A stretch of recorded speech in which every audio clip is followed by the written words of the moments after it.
जो परमेश्वर ने यूरोप में किया, आज जब आप उस बात को सुनेंगे, आपके रोंव खड़े हो जाएंगे।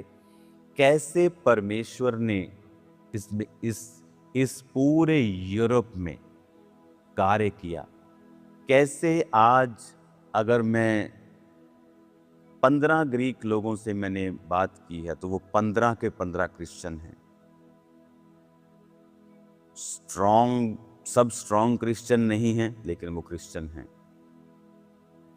ऑर्थोडॉक्स क्रिश्चियन हैं, और पूरी ऑर्थोडॉक्स की हिस्ट्री, कैथोलिक्स की हिस्ट्री क्या है जो यहीं से स्टार्ट हुआ, आज हम उसे पढ़ते हैं। परमेश्वर जिसने पौलुस को अपनी महिमा के लिए बुलाया, और पौलुस अपनी पहली मिशनरी यात्रा जो उसने साइप्रस में की और उसके आसपास इलाकों में की, उसके बाद ये यूरोप में मैं आपको वो जगह भी दिखाऊंगा वीडियो में जहां पौलुस पहली बार जब यूरोप में आया तो वो किस पोर्ट पे, किस जगह पे उतरा, और उसके बाद वो कहाँ गया, और उसके बाद उसके जीवन में क्या हुआ। आज बाइबल मेरे लिए, आपके लिए ऐसा हो जाएगा कि it's like a living thing, कि हम उसी शहर में, उन्हीं जगहों पे हैं जहां ये बाइबल की घटनाएं हुई थी, कि हम उसी शहर में, उन्हीं जगहों पे हैं जहां ये बाइबल की घटनाएं हुई थी। वचन में लिखा है, प्रेरितों के काम 16 उसकी 6 बाब में, वे फ्रूगिया और गलातिया प्रदेशों में से होकर गए, क्योंकि पवित्र आत्मा ने उन्हें एशिया में वचन सुनाने से मना किया। उन्होंने मूसिया के निकट पहुंचकर बितुनिया में जाना चाहा, परंतु यीशु की आत्मा ने उन्हें जाने न दिया। अतः वह मूसिया से होकर त्रोआस में आए। वहां पौलुस ने रात को एक दर्शन देखा कि एक मकदूनी पुरुष खड़ा हुआ विनती करके कह रहा है, पार उतरकर मकदूनिया में आ और हमारी सहायता कर। उन्होंने ये दर्शन देखते ही उसने ये दर्शन देखते ही उसके ये दर्शन देखते ही उसके ये दर्शन, इसको चेंज कर देना टीम, दोबारा बोलता हूं। उसके ये दर्शन देखते ही हमने तुरंत मकदूनिया जाना चाहा, ये समझ कर कि परमेश्वर ने हमें उन्हें सुसमाचार सुनाने के लिए बुलाया है। यहां पर एक मार्वलस काम होता है। इसलिए कहा जाता है कि अगर आप पवित्र आत्मा के चलाए हुए चलेंगे तो परमेश्वर महान कार्य आपके द्वारा करेगा। यहां पर क्या हुआ कि पौलुस जो है वो जिन जगहों के ये नाम है, फूगिया, गलातिया, मूसिया, बितुनिया, ये सारी जगहें अगर आप आज सर्च करेंगे तो ये आपको तुर्की में मिलेंगी। कुछ पार्ट तुर्की का वेस्टर्न, नॉर्दर्न, आपको ये अलग अलग पार्ट तुर्की के ये वो नाम हैं। क्योंकि पौलुस भी अगर आप उसकी स्टडी करेंगे तो वो तुर्की में जन्मा था, क्योंकि तुर्की उसी समय रोमी साम्राज्य के नीचे था। तुर्की से लेके, इजराइल से लेके, इधर से पूरा काफी हिस्सा यूरोप का, काफी हिस्सा इधर पाकिस्तान, इंडिया के कुछ हिस्से, बहुत सारे ऐसे हिस्से थे जहां पर इनका राज्य था। तो और ये राज्य बदलता रहता था ऊपर नीचे, लेकिन मैं आपको जस्ट समझाने के लिए कह रहा हूं कि ये राज्य इतना बड़ा था। तो ये तुर्की की बात हो रही है। तो जब वो तुर्की में, एशिया में जब वचन सुनाना है, वो तुर्की की बात हो रही है, तो परमेश्वर ने कहा मत जा। जब वो बितुनिया को जाना चाहा, यानी वो जब वेस्ट की ओर जाता था तुर्की की, प्रभु कहता नहीं जाना चाहा, उसने कहा वेस्ट की तरफ मैं नहीं जाता हूं, तो इसका मतलब शायद परमेश्वर ने मुझे नॉर्थ की तरफ कहा है। जब वो नॉर्थ की तरफ जाता था, परमेश्वर कहता था मत जा। और उसके बाद उसे एक दर्शन आता है कि मकदूनिया, क्या था मकदूनिया, मैंने आपको पहले बताया था। इस समय मकदूनिया अगर आप देखेंगे तो मैकेडोनियन एक देश है, अभी ये अलग देश है। अगर आप मैप देखेंगे तो अभी ये जो मकदूनिया, जब प्रांत, तब ये स्टेट होती थी, तब ये देश नहीं था। लेकिन आज अगर आप ग्रीस के पास देखेंगे तो नॉर्थ मैकेडोनिया ये एक देश है। ग्रीस के बिल्कुल पीछे इसका बॉर्डर लगता है Albania, Bulgaria, Kosovo, Serbia. North Macedonia ये उसके बिल्कुल पीछे लगता है, ग्रीस के साथ बॉर्डर इसका लगता है।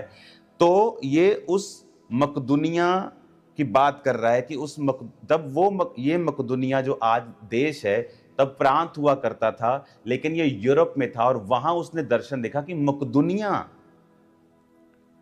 मकदूनी पुरुष आके कह रहा है कि आ और हमारी सहायता कर। अब पौलुस को मालूम हुआ कि मुझे मकदूनिया जाकर प्रीच करना है, और ये वो समय था। इस समय की जो टाइमलाइन है वो मैं आपको बताता हूं। ये जो समय था, जब ये समय था सन 49, जीसस क्राइस्ट के क्रूस पर चढ़ाए जाने के 16 साल बाद का। जीसस क्राइस्ट के क्रूस पर चढ़ाए जाने के 16 साल बाद सन 49 और 50 के पास ये समय था। और पौलुस जिस जगह पर यूरोप में, क्योंकि तुर्की से यूरोप, ग्रीस, तुर्की यूरोप में नहीं आता है, ग्रीस यूरोप में है, तो पौलुस ने जिस जगह पहली बार कदम रखा यूरोप में, वो जगह आगे लिखी है। उसमें लिखा 11 आयत में, इसलिए त्रोआस से जहाज खोलकर हम सीधा सुमात्राके और दूसरे दिन नियापोलिस में आए। नियापोलिस जो आज ग्रीस में कवाला नाम से पहचाना जाता है, ये कवाला जगह जहां पर पौलुस पहली बार ग्रीस पर और यूरोप के ऊपर अपने कदम को रखता है। और वहां से क्या लिखा है, फिर वो फिलिप्पी में पहुंचे जो मकदूनिया प्रांत का मुख्य नगर और रोमियो की बस्ती है, और हम उस नगर में कुछ दिन तक रहे। और सबत के दिन हम नगर के फाटक के बाहर नदी के किनारे ये समझ कर गए कि वहां प्रार्थना करने का स्थान होगा, और बैठकर उन स्त्रियों से जो इकट्ठी हुई थी बातें करने लगे। और लुदिया नामक थुआतीरा नगर की बैंजनी कपड़े बेचने वाली एक भक्त स्त्री सुन रही थी। प्रभु ने उसका मन खोला कि वह पौलुस की बातों पर चित्त लगाए, और उसने अपने घराने समेत बपतिस्मा लिया। तो उसने हमसे विनती की, यदि तुम मुझे प्रभु की विश्वासनी समझते हो तो चल कर मेरे घर में रहो, और वो हमें मनाकर ले गई। अब यहां पर फिलिप्पी में वो जाते हैं।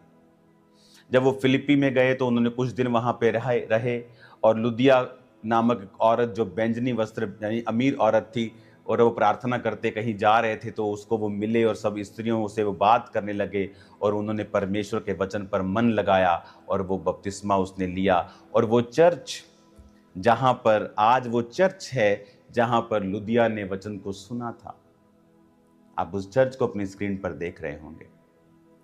और उसके बाद मैं इन जगहों की खास वीडियो को भी आपको दिखाऊंगा। जुड़े इस हफ्ते तो प्रार्थना और फास्टिंग कर लीजिए, और एक्सपेक्ट। और मैं जिस को भी ये वीडियो भेज रहा हूं, वो बोल रहे हैं हम घर बैठे पवित्र आत्मा से भर रहे हैं, हमें आत्मा छू रहा है, हमें होली स्पिरिट टच कर रहा है। जब आप एक्सप्लेन कर रहे हैं तो पवित्र आत्मा हमें छू रहा है बहुत बड़ी रीति के साथ। अब फिलिप्पी में जब वो पहुंचे और उन्होंने लुदिया का मन परिवर्तन होते हुए देखा, और उसके बाद मैं इन जगहों की खास वीडियो को भी आपको दिखाऊंगा। जुड़े इस हफ्ते तो प्रार्थना और फास्टिंग कर लीजिए, और एक्सपेक्ट। और मैं जिस को भी ये वीडियो भेज रहा हूं, वो बोल रहे हैं हम घर बैठे पवित्र आत्मा से भर रहे हैं, हमें आत्मा छू रहा है, हमें होली स्पिरिट टच कर रहा है। जब आप एक्सप्लेन कर रहे हैं तो पवित्र आत्मा हमें छू रहा है बहुत बड़ी रीति के साथ। अब फिलिप्पी में जब वो पहुंचे और उन्होंने लुदिया का मन परिवर्तन होते हुए देखा, उसके बाद 16 आयत से लेके 40 आयत तक, इसको हम अभी नहीं पढ़ेंगे, ओके, इसको हम फिर पढ़ेंगे दोबारा। अब मैं चाहता हूं आप 17 बाब की पहली आयत पे आ जाएं। लिखा, फिर वो अमीपुलिस और अपुलनिया से होकर थिस्सलुनीकियों में आए जहां यहूदियों का एक आराधनालय था। पौलुस अपनी रीति के अनुसार उनके पास गया, और 3 सब्त के दिन वो पवित्र शास्त्रों से उनके साथ वाद विवाद करता रहा। उनका अर्थ खोल खोल कर समझाता था कि मसीह को दुख उठाना, मरे हुओं में से जी उठना अवश्य था। वही यीशु जिसकी मैं तुम्हें कथा सुनाता हूँ मसीह है। उनमें से कितनों ने और भक्त यूनानियों ने, बहुतों ने, बहुत सी कुलीन स्त्रियों ने मान लिया और पौलुस और सिलास के साथ मिल गए। परंतु यहूदियों ने डाह से भर के बाजारू लोगों में से कुछ दुष्ट मनुष्यों को अपने साथ लिया। भीड़ इकट्ठी करके नगर में हुल्लड़ मचाने लगे। यासोन के घर पर चढ़ाई करके उन्हें लोगों के सामने लाना चाहा। उन्हें वहां ना पाकर चिल्लाते हुए यासोन और कुछ भाइयों को नगर के हाकिमों के सामने खींच लाए कि ये लोग जिन्होंने जगत को उल्टा पुल्टा कर दिया है, यहाँ भी आ गए हैं। यासोन ने उन्हें अपने यहाँ उतारा है। ये सब के सब ये कहते हैं कि यीशु राजा और कैसर की आज्ञाओं का विरोध करते हैं। उन्होंने लोगों को और नगर के हाकिमों को ये सुनाकर घबरा दिया, इसलिए उन्होंने यासोन और बाकी लोगों से मुचलका लेकर उन्हें छोड़ दिया। अब पौलुस एंट्री करता है नियोपोलिस, जो आज का कवाला है। वहां से एंट्री करके वो फिलिप्पी में जाता है और वहां प्रीच करता है। लुदिया का हृदय परिवर्तन होता है और बहुत से लोग परमेश्वर को मानते हैं। उसके बाद बाकी का हिस्सा हम बाद में पढ़ेंगे, जब पौलुस एक दुष्ट आत्मा को निकालता है और वो जेल में जाते हैं और वो जेल टूट जाती है। उसका भी मैं आपको एक खास आपको दर्शन करवाऊंगा परमेश्वर की उन जगहों के जहां खुदा ने कार्य किया। लेकिन बात वचन में ध्यान देना है, बात वर्ड की है कि परमेश्वर कैसे कार्य करता है, उसकी स्पिरिट कैसे कार्य करती है। हमारी आस्थाएं जगहों पे नहीं है, लेकिन वहां जो परमेश्वर ने कार्य किए हैं, हमारी आस्था उस परमेश्वर और उसके वर्ड के ऊपर है। यहां पर थिस्सलुनीकियों में जब वो आता है और 3 शब्द के दिन यानी 3 हफ्ते वो यहां पर प्रीच करता है, उसी जगह जहां मैं बैठा हूं, इसी थिस्सलुनीकी शहर में जहां मैं आपसे बात कर रहा हूं। कलीसिया आप ब्लेस्ड हैं। इसी थिस्सलुनीकियों से जहां पतरस ने 3 हफ्ते उस कलीसिया से उन लोगों से बात की, और बहुत से लोगों ने, बहुत से यूनानियों ने, बहुत सी कुलीन स्त्रियों ने, बहुत से अच्छे लोगों ने, अमीर लोगों ने, गरीब लोगों ने, सब ने परमेश्वर के वचन को ग्रहण किया। और विरोधी वहां भी पहुंचे और बाजारू लोगों को साथ लेकर उन्होंने जिस घर में पौलुस रुका था उसको कब्जा कर लिया। लेकिन उसको फिर जमानत देकर यासोन को छोड़ दिया गया। और उसके बाद थिस्सलुनीके शहर में परमेश्वर का वचन पनपने लगा। जब पौलुस थिस्सलुनीके को छोड़ के गया, क्योंकि उसको फोर्स किया गया कि वहां से वो निकल जाए, आगे लिखा है बीरिया में वो गया, फिर आगे आप देखोगे एथेंस में गया, फिर वो कुरिन्थिस में गया। एथेंस यहां से 576 किलोमीटर दूर है। कुरिन्थिया एथेंस से भी थोड़ा सा आगे है। कुरिन्थिया बहुत ही करप्ट, बहुत ही अमीर शहर था, जिसमें बहुत पैसा था। इसलिए आपने देखा होगा कुरिन्थिया को जो पत्रियां पौलुस ने लिखी वो कितनी लंबी लंबी है। पहला कुरिन्थिया, दूसरा कुरिन्थिया। आपने गलातियों की कलीसिया देखी, फिलिप्पियों की देखी, आपने इफिसियों की देखी, आपने थिस्सलुनीकियों, आपने कुलस्सियों, फिलेमोन, दूसरा थिस्सलुनीकियों, तीमुथियुस, पहला तीमुथियुस, दूसरा तीमुथियुस, तीतुस। आपने देखी छोटी छोटी पत्रियां हैं। कुरिन्थिस की पत्रियां लंबी लंबी क्यों? क्योंकि उस कलीसिया में जब पौलुस रुका और उस कलीसिया को स्थापित किया, क्योंकि वहाँ का माहौल ऐसा था, वहाँ की जो डेविलिश चीज़ें ऐसी थी कि वहाँ उसको सुधारने के लिए लंबी लंबी पत्रियां आप देखोगे। कुरिन्थिया एक शहर है, आज भी है। एथेंस एक शहर है, आज भी है, जो आप बाइबल में पढ़ते हो। 16 आयत में लिखा है, प्रेरितों के काम 17 उसकी 16, जब पौलुस एथेंस में उनकी बाट जो रहा था। तो एथेंस एक शहर है। कुरिन्थिस 18 बाब उसकी 1 आयत में लिखा है, इसके बाद पौलुस एथेंस को छोड़कर कुरिन्थिस में आया। कुरिन्थिस एक शहर है। जब मैं यहाँ से अब जा रहा हूँ, और मैं जल्दी कलीसिया आपके बीच में हूँगा जलंधर खाम्बरा में, लेकिन मैं आपको ये एथेंस और कुरिन्थिस दोनों दिखाऊंगा। मैं आपको थिस्सलुनीकियों दिखाऊंगा, आपको फिलिप्पी शहर दिखाऊंगा, नियोपोलिस यानी कवाला जहाँ पे पौलुस ने पहला कदम रखा था वो दिखाऊंगा। आपको पूरी पौलुस की यात्रा, आपको याद है मैंने एक दिन आपसे कहा था पुलपिट के ऊपर कि परमेश्वर ने मुझे आपको पौलुस की यात्रा समझाने के लिए कहा है। लेकिन जब मैं वचन को तैयार करने लगा तो परमेश्वर रोक कर मुझे और वचन देता था संडे के लिए। हालेलुया। तो आज आप बाइबल को लिविंग रूप में सुन रहे हो कि आप थिस्सलुनीकियों से वचन सुन रहे हो। हालेलुया। थिस्सलुनीकियों की पत्री को अगर हम पढ़ते हैं तो मैं आपको, अगर आप निकालेंगे ना, तो आपको महसूस होगा। और आपको पता है, क्योंकि ये पौलुस की सेकंड मिशनरी यात्रा की शुरुआत ही इस थिस्सलुनीके और फिलिप्पी से हुई। तो इसीलिए अगर आप हिस्ट्री पढ़ेंगे तो पहला थिस्सलुनीके और दूसरा थिस्सलुनीके नए नियम की सबसे नई पुस्तकों में से एक आती है। ये सबसे पहले लिखी गई पुस्तकों में आती है, ये पहला थिस्सलुनीके और दूसरा थिस्सलुनीके हिस्ट्री में लिखा है। ये इसका मतलब अगर आप यहाँ पढ़ते हैं और हिस्ट्री में पढ़ते हैं, आपको मालूम होता है कि ये सब, क्योंकि जब हिस्टोरियन इन चीज़ों को पढ़ते हैं तो वो बाइबल को नहीं मानते, वो कार्बन डेटिंग करते हैं, वो चीज़ों को दूसरी हिस्ट्री की बुक्स में जो दूसरे धर्मों ने, दूसरे राज्यों ने लिखी, वहाँ से उसकी खोज करते हैं। तो इमेजिन करो कि परमेश्वर के पवित्र वचन को जब हिस्ट्रियों में खोजा गया और जब बाइबल में खोजा गया, इनकी सारी डेट और टाइमिंग मैच करती है। हालेलुया! ये जीवित परमेश्वर है, सच्चा वचन है उसका। अब थिस्सलुनीके अगर आप पढ़ेंगे पहला अध्याय पहली आयत, पौलुस तीमुथियुस की ओर से थिस्सलुनीके की कलीसिया के नाम जो परमेश्वर पिता और प्रभु यीशु मसीह में है, अनुग्रह और शांति तुम्हें मिलती रहे। हम अपनी प्रार्थनाओं में तुम्हें याद करते और सदा तुम्हारे विषय में परमेश्वर का धन्यवाद करते हैं और अपने परमेश्वर और पिता के सामने तुम्हारे विश्वास के काम, प्रेम का परिश्रम और हमारे प्रभु यीशु मसीह में आशा की धीरता को लगातार याद करते हैं। हे भाइयों, परमेश्वर के प्रिय लोगों, हम जानते हैं तुम चुने हुए हो, क्योंकि हमारा सुसमाचार तुम्हारे पास ना केवल शब्द मात्र से ही वरन सामर्थ्य और पवित्र आत्मा से और बड़े निश्चय के साथ पहुंचा है, जैसा तुम जानते हो कि हम तुम्हारे लिए तुम्हारे बीच में कैसे बन गए थे। बड़े कलेश, पवित्र आत्मा के आनंद वचन को मानकर तुम प्रभु की सी चाल चलने लगे। यहाँ की मकदुनिया और अखया के सब विश्वासियों के लिए तुम आदर्श बने। हालेलुया! अब आपको ये समझ आ रहा है कि वो क्या कह रहा है। अब आपको आ रहा है ना समझ। जब वो नियोपोलिस यानी कवाला में आया, वो फिलिप्पी में गया, लोगों को बदला, वहां उसको जेल में रखा, जेल टूटी, वहां के दरोगा ने परमेश्वर को मान लिया। उसके बाद जब वो फिर वापस थिस्सलुनीके में आया, 3 हफ्ते प्रीच किया, लोगों ने उसे धक्का देके आगे कर दिया। वो बीरिया में आया, उसके बाद वहां उसने प्रीच किया, फिर वो आगे बीरिया में भी लोगों ने उसका पीछा किया, फिर वो एथेंस में चला गया, फिर वो कुरंथी में चला गया। जब वो चला तो गया, लेकिन उसे सता रहा था कि मैं वहां 3 हफ्ते ही प्रीच करके आया हूं थिस्सलुनीके में।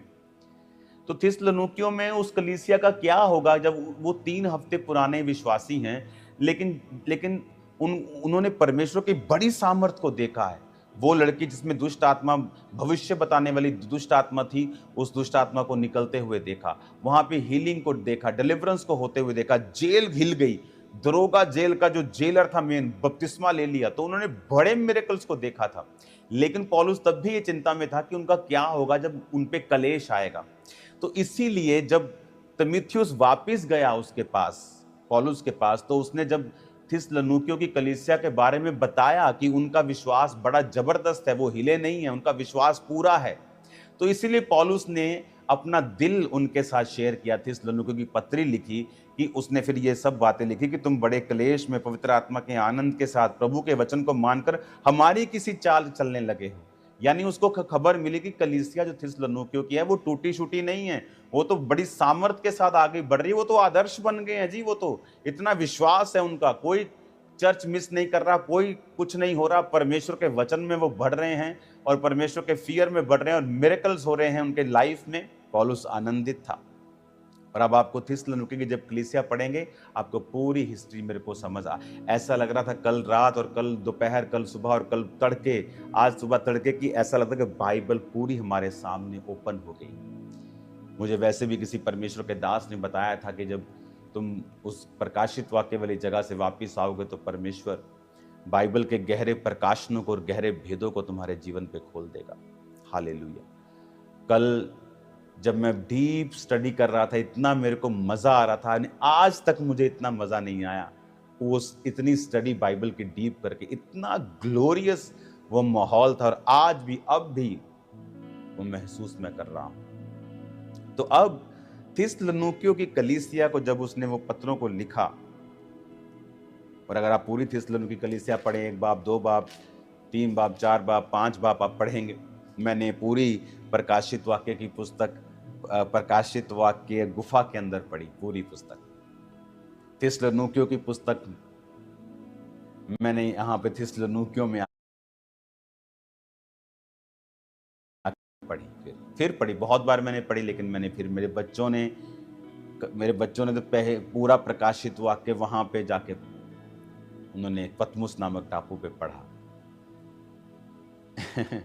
तो ये बहुत ही ग्लोरियस दिन चल रहे हैं, इतने शानदार दिन चल रहे हैं कि हम सोच रहे हैं कि परमेश्वर क्यों इतना हम बाद में आए।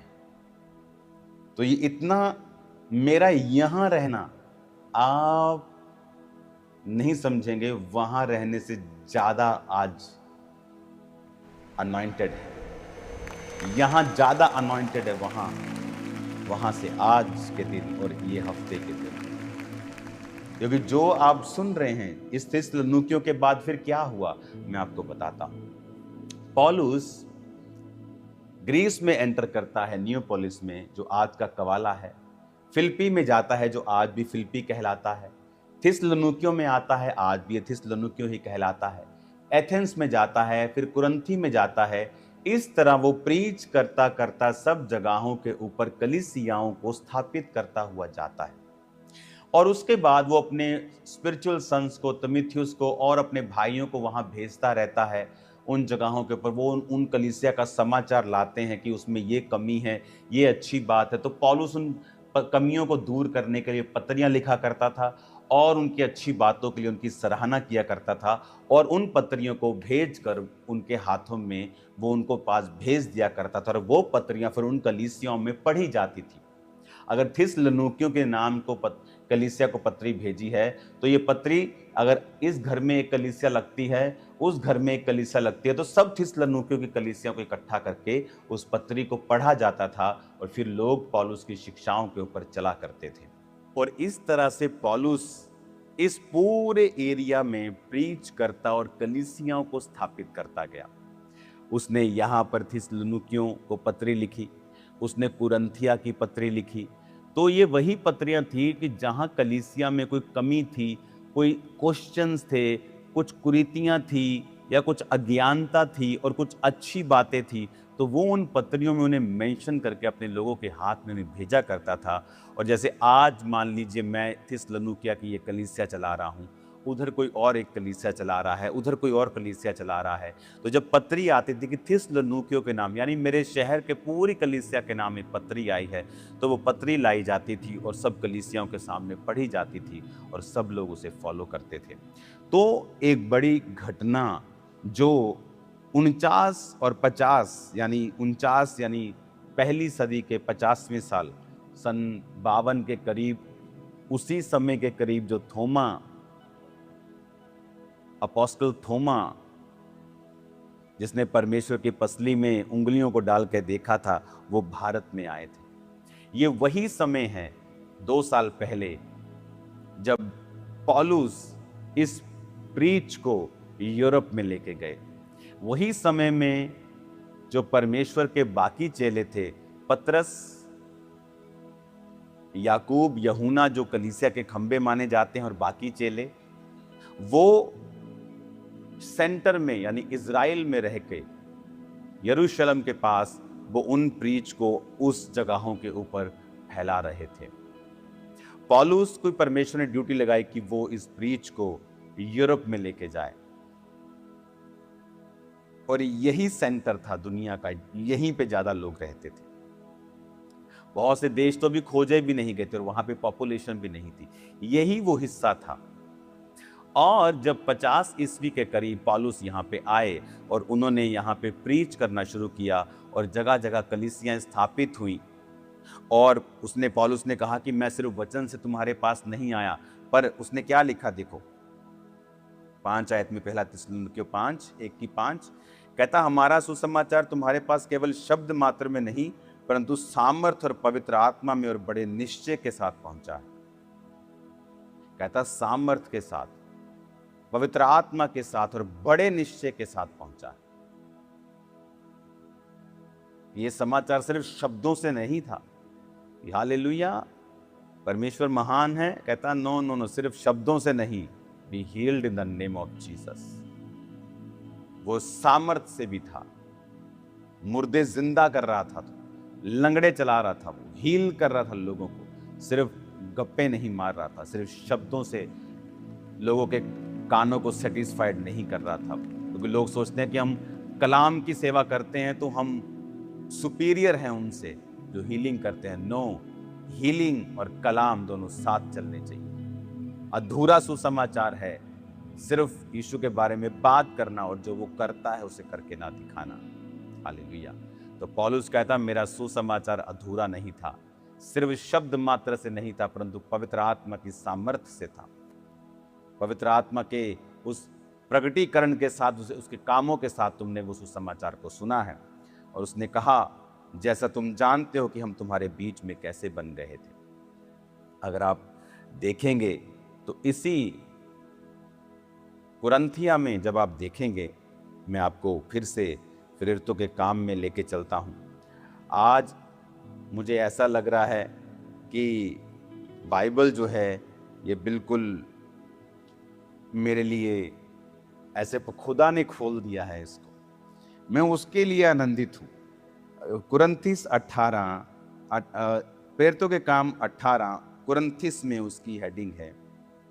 अगर आप इसमें देखेंगे तो लिखा पौलुस एथेंस को छोड़कर कुरंथिस में आया और वहां उसने अक्विला नाम का एक यहूदी पाया जिसका जन्म पुंतुस में हुआ था। ये अपनी पत्नी प्रिस्किल्ला के साथ इटली से हाल में आया था, क्योंकि क्लौदियस ने सब यहूदियों को रोम से निकल जाने की आज्ञा दी थी, इसलिए वो उनके यहाँ आया। और उसका और उनका एक ही उद्यम था और इसलिए वो उनके साथ रहा और वो काम करने लगे और उनका उद्यम तंबू बनाने का था।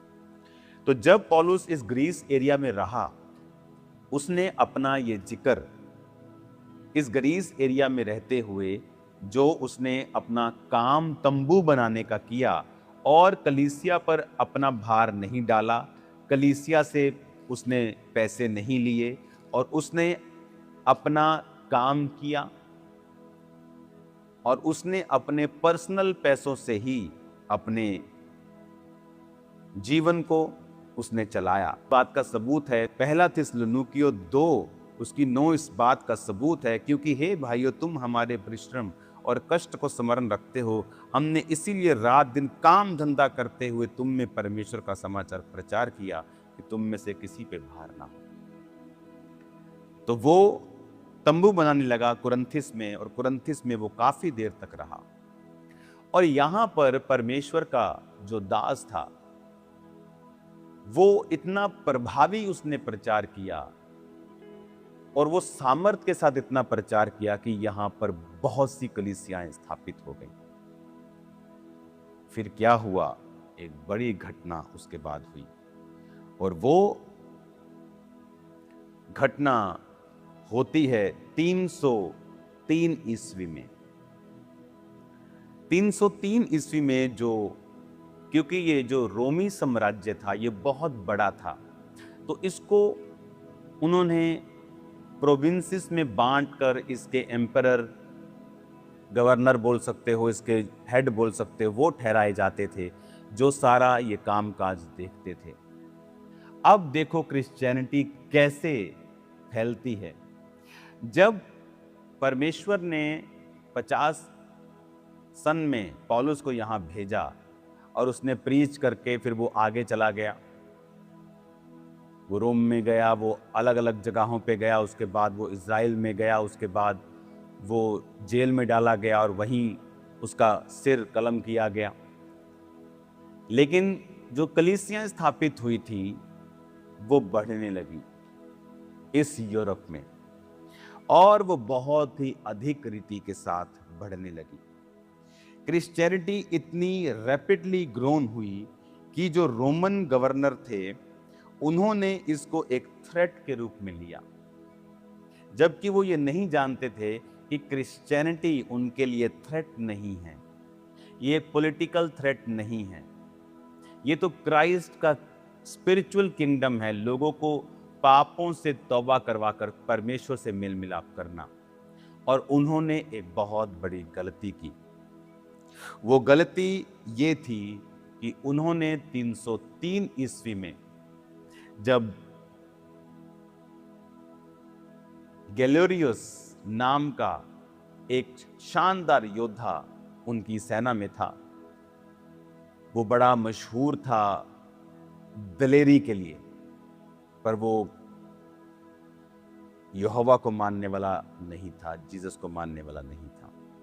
वो एक अन्य जाति योद्धा था और उसने बड़े बड़े कार्यों को रोमी गवर्नेंस में किया और वो बहुत ही निर्भीक साहसी आदमी था और उसके पद को ऊंचा करके उसको इस थिस्सलुनीकि एरिया में, इस रीजन का उसे एम्परर बना दिया, उसे एक हेड बना दिया गया। जब उसने ये देखा कि क्रिश्चियनिटी, जो कि उसका बीज एक संत के द्वारा, पौलुस के द्वारा लगाया गया था, और वो पौलुस का लगाया गया बीज जब क्रिश्चियन बढ़ने लगे, तो जिस पीढ़ी ने परमेश्वर को ग्रहण किया था, उनके बच्चे, उनके पोते और उनके ग्रैंड सन्स, जब पीढ़ी बढ़ी, तो ये जब ग्रैंड सन्स तक बात आ गई, ये तीसरी चौथी पीढ़ी तक ये जब बात आई, तो भी 50 ईस्वी में पौलुस आया और ये 303 साल की मैं बात कर रहा हूं, यानी उसके 250 साल बाद, तो जब उनके ग्रैंड सन्स और ग्रेट ग्रैंड सन्स और डॉटर्स यहाँ पे बढ़ने लगे, तो वो उसे एक थ्रेट समझने लगे। वो कहने लगे कि ये जीसस को किंग बोलते हैं, जबकि हमारा किंग तो रोमी राजा है। ये जीसस को किंग बोलते हैं, ये हमारे किंगडम के लिए और हमारी नेशनल सिक्योरिटी के लिए एक थ्रेट है। और वहां से शुरू हुआ परसिक्यूशन, एक ग्रेट परसिक्यूशन जो अब तक कलीसिया के इतिहास में कभी देखा नहीं गया था। यहां तक कि यरूशलेम में भी वैसा परसिक्यूशन नहीं था। उस परसिक्यूशन में क्या हुआ, अब जब कलीसिया बढ़ने लगी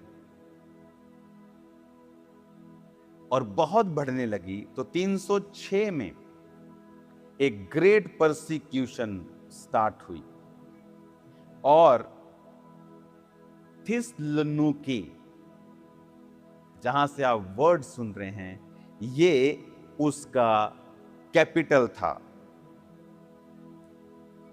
हेड क्वार्टर था। किसका? गिलेरियोस का। कौन गिलेरियोस? जो रोमी साम्राज्य का एक निर्भीक योद्धा था, जिसका रैंक बढ़ता जा रहा था और एक दिन फिर वो इसी पूरे रीजन का हेड बन जाता है। बहुत टफ आदमी, सख्त आदमी, अपने देश के साथ बड़ा वफादार, और अनपढ़ था, वो ज्यादा पढ़ा लिखा नहीं था, और समझ में उसकी कमी थी कि उसने ये समझा नहीं कि क्रिश्चियन अगर बढ़ रहे हैं तो ये नेशनल सिक्योरिटी के लिए खतरा नहीं। लेकिन उसने वही किया जो उसके दिल को अच्छा लगा, क्योंकि ये गिलेरियस जो था, ये 299 साल में इस थिस्सलुनीकि एरिया का, ये आप बोल सकते हो कि जैसे उप प्रधानमंत्री होता है या उप मुख्यमंत्री होता है, ये एक उप यानी वाइस प्रेसिडेंट लगा सकते हो आप इस एरिया का।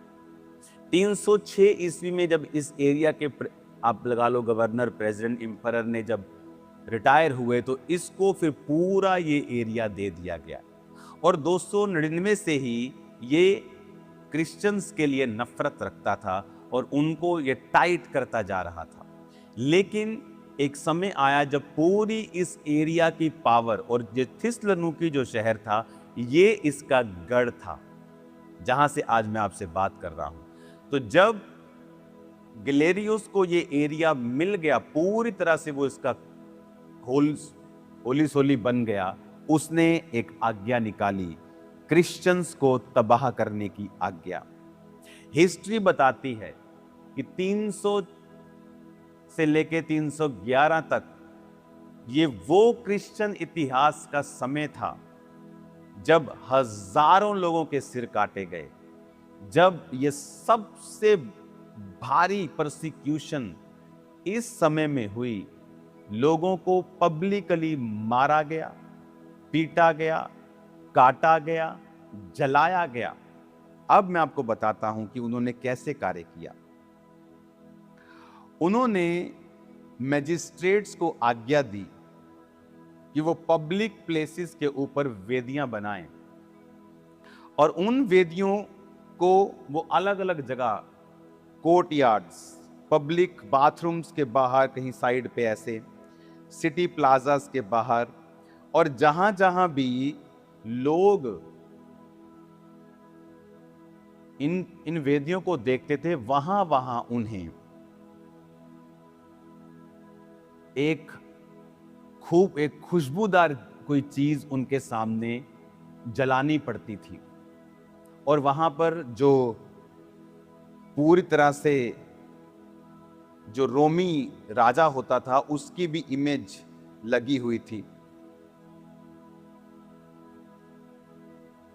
जो इंपेरियर गैलेरियस था उसकी भी एक इमेज लगी थी कि उसके सामने भी वो उसकी पूजा करेंगे। तो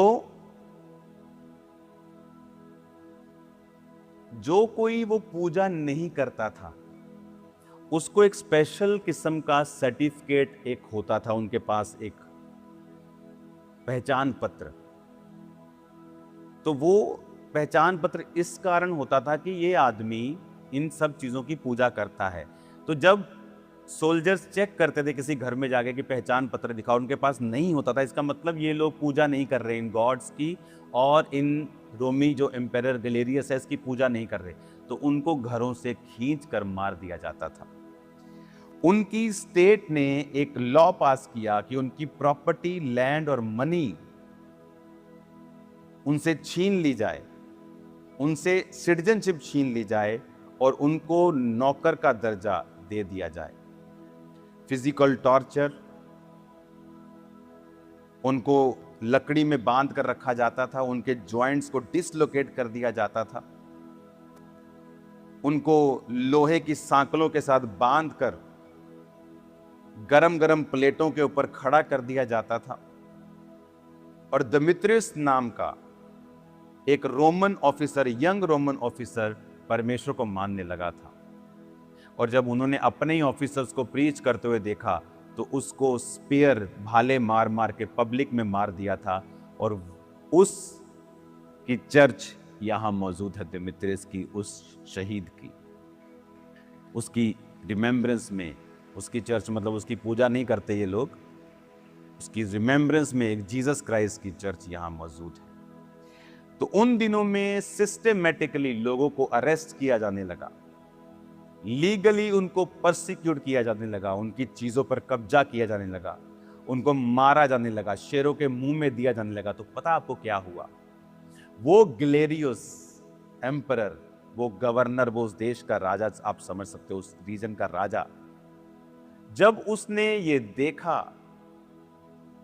311 ईस्वी में, जब ये दुखों को वो करते करते सालों बीत गए थे, जब उसने 311 ईस्वी में ये देखा कि ये लोग अपने परमेश्वर से हटे नहीं, ये मर गए, ये लुट गए, बर्बाद हो गए, मार दिए गए, घसीटे गए, शेरों के मुंह में चले गए, अपने विश्वास का इनकार नहीं किया, और उसका दिल टूट गया और वो बीमार हो गया। और वो इतना बीमार हुआ कि अपनी डेथ बेड पे चला गया। जब उसने देखा कि 311 ईस्वी में उसकी परसिक्यूशन फेल हो चुकी है, उसने ये लिखा कि मेरा किया हुआ परसिक्यूशन क्रिश्चियंस के फेथ को खत्म नहीं कर पाया और क्रिश्चियनिटी को खत्म नहीं कर पाया। और उसने फिर देखा 311 ईस्वी में, और उसने एक लॉ पास किया, और मैं आपको उस लॉ का आज नाम बताता हूं। और उसने एक लॉ पास किया, the edict of toleration. 311 AD का लॉ है। अपने डेथ बेड के ऊपर थिस्सलुनीकि, इसी शहर में जिस शहर से मैं आपसे बात कर रहा हूं, सीवियरली इल, एम्परर गैलेरियस ने रियलाइज किया his persecution had failed miserably. He issued an edict officially legalizing Christianity and asking Christians to pray to their God for his health. Hallelujah, hallelujah. 311 में गिलेरियस कहता है, मेरी परसिक्यूशन जो की गई है वो फेल हो चुकी है। और उसने एक लॉ पास किया, एक एडिक्ट पास किया, ऑफिशियली क्रिश्चियनिटी को उसने लीगलाइज कर दिया और क्रिश्चियन से माफी मांगी और उनसे प्रार्थना की कि वो अपने परमेश्वर से मेरी सेहत के लिए प्रार्थना करें, क्योंकि अब एम्पायर को पता चल गया था कि वो इसीलिए बीमार होकर मर रहा है क्योंकि उसने परमेश्वर के साथ पंगा लिया है। बहुत से मसीह विरोधी, हमें उनके लिए प्रार्थना करनी, हमें उनके लिए ब्लेसिंग मांगनी है, लेकिन मैं आपको बताना चाहता हूं, ये समय आ रहा है जब आप उनको बहुत गहरी, बहुत भद्दी स्थिति में देखने वाले हैं। मैं आपको ये बोलना चाहता हूं, समय आ रहा है, बहुत नजदीक है। उसके बाद क्रिश्चियनिटी एक लीगलाइज धर्म हो गया। यहां से लोग धर्म बोलते हैं, हमारे लिए उधार मिलता है। लोग परमेश्वर को मानने लगे, लीगलाइज धर्म हो गया, कोई तंग नहीं कर सकता था क्रिश्चियंस को। 311 बीतता गया और वो आदमी मर गया और उसके बाद नए नए एम्पायर उठे। बीच में एक और एम्पायर आया 350 के करीब और उसने फिर से क्रिश्चियंस को तंग करना चाहा।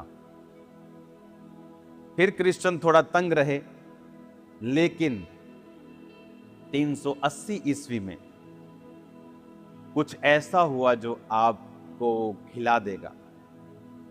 एम्परर थियोडियस, यहां का नया एम्परर, ये वो एम्परर नहीं था, वो तो मर गया। उसके बाद नए नए एम्परर आते रहे, कुछ तंग करते रहे, लेकिन क्रिश्चियंस जब उस परसिक्यूशन से नहीं डरे तो इससे क्या डरते। अब ये एम्परर थियोडियस आता है और थिस्सलुनीकि में ही, हालेलुया, ये मेरा आना खुदा की ओर से है, थिस्सलुनीकि में ही डेंजरसली इल हो जाता है। इसी थिस्सलुनीकियों का एम्परर जो पूरे रीजन का करता धरता था, गंभीर रूप से वो भी बीमार हो जाता है। और लेकिन ये एम्परर एक काम करता है, ये क्राइस्ट को कबूल कर लेता है। मैं ये कहानी नहीं सुना रहा हूं, मैं आपको ये असली स्टोरी बता रहा हूं जो हुआ है इस देश में, जो अविश्वासियों की पुस्तकों में है, जो हमारी बाइबल में है, जो देश की हिस्ट्री में है, जो दूसरे देशों की हिस्ट्री में भी है, जो मसीह को नहीं जानते हैं, आज तक नहीं जानते हैं, उन्होंने भी सेम बात लिखी हुई। 380 ईस्वी में वो इल हुआ और इसी शहर के परमेश्वर के दास एशोलियोस के द्वारा उसने बपतिस्मा लिया। अध्यक्ष, बिशप बोलते थे उस समय, इस शहर के बिशप ने उसे बैप्टाइज किया, इस शहर के कर्ता धर्ता को, और उसने एक नया एडिक्ट, एक नया लॉ पास कर दिया। उसने क्रिश्चियनिटी को official state religion of Roman umpire बना के बाकी सब चीजों को खत्म कर दिया। और इस पूरे रोम साम्राज्य में जहां आप चर्च देखते हो, हमारी Vatican City, Catholic church, Greek Orthodox, church of England, Methodist, Baptist, Lutheran, ये सारी चर्चेस कहां से निकली आज मैं आपको बताता हूं। वो जब चंगा होता है, सिवियरली इल होने के बाद, उसे पता था कि एम्पायर कैसे मर रहे हैं पुराने, लेकिन ये क्राइस्ट के वचनों को कबूल करता है, क्योंकि अब सिटी में आप प्रीच कर सकते थे, रिकवर करता है, हील हो जाता है, और एक नया लॉ पास होता है कि क्रिश्चियनिटी अब इस रोमी अंपायर का धर्म होगा, और सब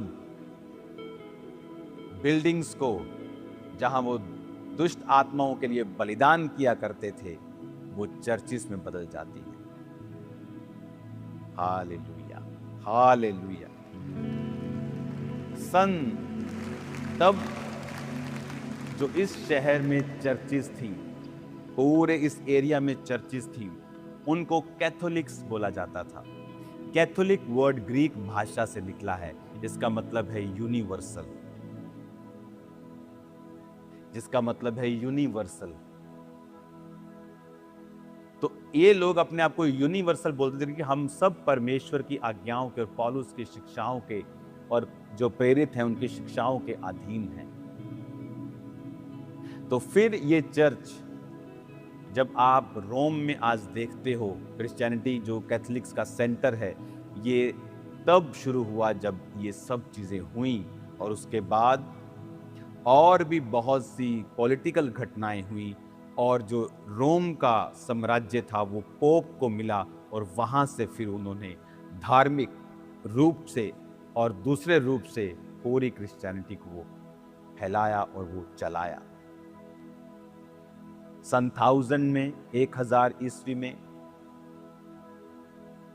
इटली और ग्रीस ऊपर के रीजन और नीचे रीजन्स में थोड़ा कॉन्फ्लिक्ट होने लगा, भाषाओं के विषय में और चीज़ों के विषय में। तो ऊपर वाले जो इटली के लोग थे वो रोमन कैथोलिक्स बन गए, और नीचे वाले जो ग्रीस के थे वो ऑर्थोडॉक्स, उन्होंने अपने आप को बोलना शुरू किया। फिर 1500 ईस्वी में मार्टिन लूथर ने कहा कि कैथोलिक्स को कुछ सजेशंस दिए, कहा कि आप लोग ये नहीं कर सकते, आप लोग ये नहीं कर सकते। तो उन्होंने सुझाव को नहीं माना, और फिर वहाँ से लुथेरियन, जिसको हम बोलते हैं, वो चर्च, बैप्टिस्ट, मेथोडिस्ट, ये वहीं से हम पेंटिकोस्टल, सभी लोग इस तरह से पूरी दुनिया में फैलते गए। कुछ कुछ किसी की डॉक्ट्रिन्स में फर्क है, लेकिन सब लोग क्राइस्ट की शिक्षाओं में चलते रहे और फैलते रहे। आज जिस जगह मैं हूं, यहां ऑर्थोडॉक्स चर्च लोग जाते हैं। मोस्टली ऑर्थोडॉक्स चर्च मतलब वही चर्च जो पहली ईस्वी में शुरू हुई थी, अपने आप को उसी चर्च और उसी लिनेज में मानते हैं। और उसके बाद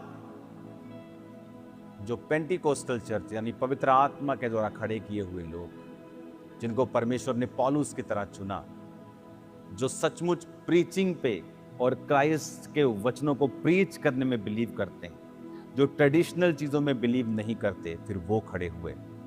और आज पूरी दुनिया में आप देख रहे हो हर तरह के लोगों को, Roman Catholics, Greek Orthodox, Orthodox, Russian Orthodox, Baptist, Lutheran, Anglican, ये सब चर्चेस इस तरह से परमेश्वर के कार्य को करती है। आज मैं आनंदित हूं, और मुझे पता है कि परमेश्वर ने आपसे बात की है, कि किस तरह से परमेश्वर ने उन लोगों के विश्वास को और उन शहीदों के लहू को यहां वेस्ट नहीं होने दिया, पर परमेश्वर ने अपने राज्य को स्थापित किया। आप डरे मत, घबराए मत, खुदाबंद हमारे संग है, वो सब शक्तियों से महान है। वो हमारी परसिक्यूशंस को भी जानता है, हमारे दुखों को भी जानता है, वो शहीदों के लहू का बदला लेना भी जानता है। कलीसिया, प्रार्थना करो, प्रार्थना करो कि परमेश्वर का राज्य फैले, क्योंकि ये कोई पॉलिटिकल थ्रेट नहीं है, ये कोई धर्म का प्रचार नहीं है, ये धार्मिकता का प्रचार है। हालेलुया। इस तरह से जो क्रिश्चियनिटी पौलुस ने यहाँ पर 50 सदी में शुरू की, और होते होते होते आज पूरा यूरोप परमेश्वर के वचन को जानता है। बाकी उन पे इंडिविजुअल है, अगर वो स्वर्ग नहीं जाना चाहते तो, लेकिन ऐसा नहीं है कि परमेश्वर के वचन को वो नहीं जानते। हाँ, धीरे धीरे यूरोप में वो गर्म क्रिश्चियनिटी ठंडी हुई है। वो उन लोगों ने पॉलिटिकली उसको चेंज करके उसको ठंडा कर दिया है, बहुत से लोगों ने यहाँ, वो अलग बात है, लेकिन क्रिश्चियनिटी है। ऐसी यहाँ पे जगहें हैं जहाँ 8-8 घंटे प्रीस्ट लोग प्रार्थना करते हैं। ऐसे पहाड़ हैं यहाँ जहाँ उस पहाड़ पे जाने के लिए स्पेशल परमिशन लगती है। बहुत से प्लेसेस, और बाइबल को मैंने यहाँ जिंदा होते हुए देखा है। कलीसिया, आनंदित मन से मैं आपको बता रहा हूँ कि मैं कुछ ही देर में आपके पास जलंधर में आ जाऊँगा, लेकिन मैं यहाँ पर भी आपको मिस कर रहा हूँ और आनंदित हूँ कि प्रभु मुझे यहाँ लेके आया, क्योंकि मैंने बाइबल को स्पर्श किया है, आँखों से देखा है, महसूस किया है, हाथों से टच किया है जो आप पढ़ रहे हैं। हालेलुया। प्रार्थना करते रहें, फेक लोगों से सावधान रहें। ये नहीं कि अब ग्रीस में मैं आया हूँ तो लोगों को ठगने के लिए ग्रीस के पोस्टर डाल दे कि ग्रीस लेके चलेंगे आपको और आपसे पैसे ठगें। कृपया सावधान रहें। मैं हमेशा लोगों को बोलता हूं कि आपको कोई भी बोले मैं फलानी कंट्री का वीज़ा दे दूंगा, उसका वीज़ा दे दूंगा, कभी विश्वास ना करें। वीज़ा लग जाए तभी विश्वास करें। अपने पैसों को वेस्ट मत करें। परमेश्वर का भवन बिजनेस का घर नहीं है। हालेलुया। हमेशा सावधान रहें, ठगियों से बचें, खुद भी बचना होता है आप। मैं कभी इन चक्रों में क्यों नहीं पड़ा? इसी रीज़न से कि हमें अपने आप को साफ सुथरा, क्लीन इमेज में रखना है। शैतान जितनी मर्जी कोशिश कर ले वो उसकी अलग चीज़ है, लेकिन अगर आपका दिल आप जानता है कि आप निर्मल लाइफ को, आपने स्वच्छ लाइफ को जिया है, ये आपके लिए ब्लेसिंग है। हालेलुया।